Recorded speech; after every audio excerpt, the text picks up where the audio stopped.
కాంగ్రెస్ ప్రభుత్వం నిరుద్యోగులను నిండా ముంచిందని బీఆర్ఎస్ నేత నాగేందర్ గౌడ్ ఆరోపించారు.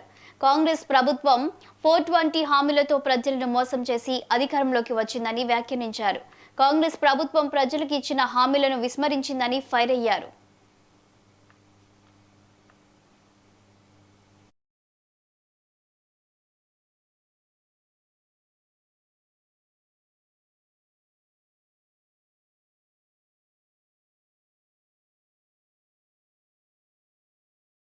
నిరుద్యోగులకు ఏదైతే గ్రాడ్యుయేషన్ కంప్లీట్ అయిన నిరుద్యోగులు ఎవరైతే ఉన్నారో వారికి నిరుద్యోగ భృతి కింద 4,000 చొప్పున వాళ్ళు ఉద్యోగంలోకి వచ్చినంత వరకు వాళ్ళని ఆదుకుంటామని చెప్పి ప్రకటన ఇవ్వడం జరిగింది.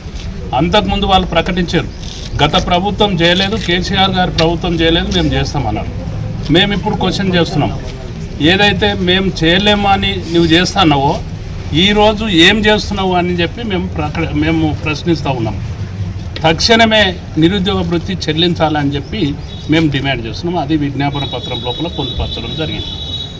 దాంతోపాటు 2 లక్షల ఉద్యోగాలు సంవత్సరానికి ఇస్తామన్నాం.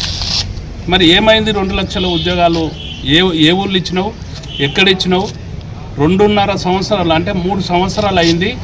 6 లక్షల ఉద్యోగాలకు 6 ఉద్యోగాలు కూడా నువ్వు ఇవ్వలేని పరిస్థితి ఉన్నది. కాబట్టి తక్షణమే ఉద్యోగాలు కూడా 2 లక్షల చొప్పున 6 లక్షల ఉద్యోగాలు నోటిఫికేషన్ ఇవ్వాలి, అపాయింట్మెంట్ ఆర్డర్స్ ఇవ్వాలని చెప్పి కూడా మేము డిమాండ్ చేస్తాము.